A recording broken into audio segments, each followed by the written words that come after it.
जब कोई चक्रवर्ती सम्राट जमीन में बैठ जाता है तो उस समय उसका अंतिम समय नजदीक मानना चाहिए। तो मैं आपको रामायण के उस दृश्य का, वो मार्मिक दृश्य का, उस समय का जिक्र करता हूं जब राजा दशरथ छोटी रानी कैकेयी के महल को छोड़कर और अंतिम समय में रानी कौशल्या के महल में आ जाते हैं और किस तरह से अपने उस दर्द भरे शब्दों को और रानी कौशल्या के सामने कहने लगते हैं कि मेरी आंखों में आंख खोल के देख लो, मेरा अंतिम समय नजदीक है। मेरी आंखों में आंख खोल देख ले, रानी बचूंगा ज्यादा और नहीं, ये विधाता विपरीत हो जा जिसका, ये चलता उसका जोर नहीं। विधाता मेरे विपरीत हो चुके हैं, मेरा बचने का समय जा चुका है। रानी कौशल्या व्यथित हो जाती हैं, चिंतित हो जाती हैं कि अचानक प्राणनाथ क्या बोल रहे हैं। तो कैसे पूछती हैं, ये कौन सी विपता पड़ी तेरे में, ओ हो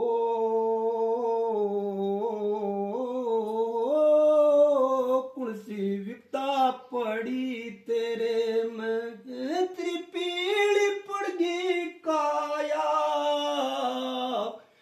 भरतार नार ने खोल बता दे, तने कौन सा भेद छुपाया। हे प्राणनाथ, ऐसा कौन सा भेद है जो कि अचानक कहने लगे कि मेरा अंतिम समय नजदीक आ चुका। तो राजा दशरथ उस कहानी को, उस घटना को याद करके और कौशल्या को कैसे बताते हैं कि कैसे अचानक मैं सरयू नदी के किनारे चला गया था और उस समय क्या हुआ था, कैसे हुआ था। मेरी नस नस दुख कंठ सूख गया, अपने शरीर में होने वाले बदलाव को बताते हुए कहते हैं, मेरी नस नस दुख कंठ सूख गया, आज पड़ गई बात बतानी, मेरे बचन की आस नहीं सुने, ये सुन कौशल्या रानी। और कैसे कहते हैं, मेरी रति गति सब रुकती आवे, कलेश का सूता जाग्या मन में, ये नस भरगी कोई खाली होगी, जोश रयाना मेरे बदन में, ये यमदूत अयोध्या घेरने लागे, या बिजली चमकी घोर गगन में, हुई प्राण पतंग की इंडीली डोरी, राम काट के ले गया वन में, ये कर्म गति ना टड़के चाले। रानी किए कर्म का फल जरूर मिलता है, उसको कोई टाल नहीं सकता। एक कर्म गति ना टड़के चाले, या कर दे कुणबा घाणी,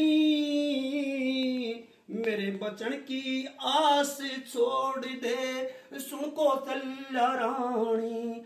और एक दिन प्रातः काल में अपने घोड़े पर अश्वार होके आखेट के लिए निकला था। और आगे कैसे बताते हैं, एक घोड़े का असवार चला था, धनुष बाण मेरे दाहिने अंग में, ये सरयू नदी पे चल के आ गया, जहाँ जंगली जंतु घूमे वन में, ये हुई गब गब जल में कान पड़ी मेरे, शिकार करने की आगी मन में। अचानक मेरे को जल के अंदर गब गब की आवाज सुनाई दी। मैंने सोचा कोई मदमस्त हाथी अपनी ताकत के बल पर नदी के पानी को गंदा करता है और जलचर दूसरे प्राणियों को डरा रहा है, तो क्यों नहीं मैं इसका शिकार कर लूं। राजा दशरथ शब्द भेदी बाण चला दिया करते थे। हुई गब गब जल में कान पड़ी मेरे, शिकार करने की आगी मन में, ये मेरा सनसन करता बाण शब्द पे पहुंच गया था अगले क्षण में।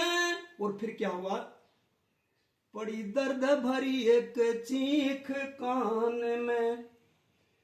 रानी मेरा होशोहवास गुम हो गया, वो हाथी नहीं था, किसी मनुष्य को बाण लग चुका था वो। ये पड़ी दर्द भरी एक चीख कान में, ये वह मनुष्य की आवाज गई पिछाड़ी, मेरे बचन की आस छोड़ दे, सुन कौशल्या रानी। मैं बड़ा व्याकुल हो गया, घबरा गया कि मेरे हाथ से कोई गलत काम हो गया। तो मैंने तुरंत अपने घोड़े की लगाम को और उस दिशा में मोड़ दिया। ये मन द्रुत गति में असव दौड़ाया, बेचैन मन मेरा डोल रहा था, वहां तड़फे था एक लाल किसे का, आंख मीचे कदे खोल रहा था।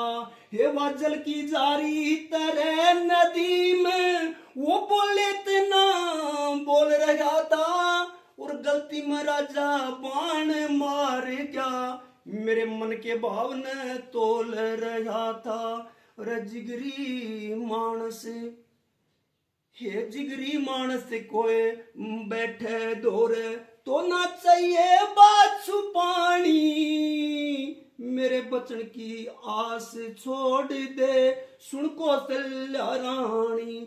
और मेरे बीच में और उस शिकार के बीच में क्या क्या बात हुई रानी, ये स्वर्ण कुमार ने नाम बताया, बाकी इशारे में समझावे था। बोल नहीं पा रहा था वो, इतना ही बता पाया कि मेरा नाम स्वर्ण कुमार है। ये स्वर्ण कुमार ने नाम बताया, बाकी इशारे में समझावे था। ये सीने ऊपर बाण लगा था, उन्हें दर्द पाड़ पाड़ के खावे था। आंखों से नैन जारी हो गया, जल जारी हो गया, राजा राजा रोने लग गए। सीने ऊपर बाण लगा था, उन दर्द पाड़ पाड़ के एक खावे था। हे मन दरखत नीचे बैठे अकेले, वो अंधे माँ बाप दिखावे था। ये आगे कुछ ना बोल सका वो, उनका प्राण निकलना चाहे था। राजे से लिखा हो राग किसी का, तो ना चाहिए छाफटानी। किसी का लिखा हुआ शब्द सभा के बीच में बोलते हो और उसका नाम नहीं बोलते हो या अपना नाम बता देते हो, तो कविजन कहते हैं कि अगले जन्म में वो शरद का जन्म लेता है वो। तो कैसे बताया, राजे से लिखा हो राग किसी का, तो ना चाहिए छाफटानी, ये मेरे बचन की आस छोड़ दे सुन कौशल्या रानी। तो राजा दशरथ का मरने का आखिर का समय वही कारण था कि स्वर्ण कुमार के माता पिता का उसको श्राप लग गया था। तो चक्रवर्ती सम्राट इस समय एक जिसको बोलते बेकसूर को हत्या को करने से और आखिर में इस तरह से अपनी मौत को प्राप्त होते हैं। और राजा जो श्री राम है उनके बेटे हैं, उनके विछोह के अंदर उनकी मृत्यु हो जाती है। तो इन शब्दों के साथ हरि चर्चा में भाग लेने वाले सभी जो सज्जन पुरुष हैं, इन सभी का धन्यवाद भी हूँ। और एक बार कहता हूँ कि जोर से कहें, जय जय श्री राम, हर हर महादेव।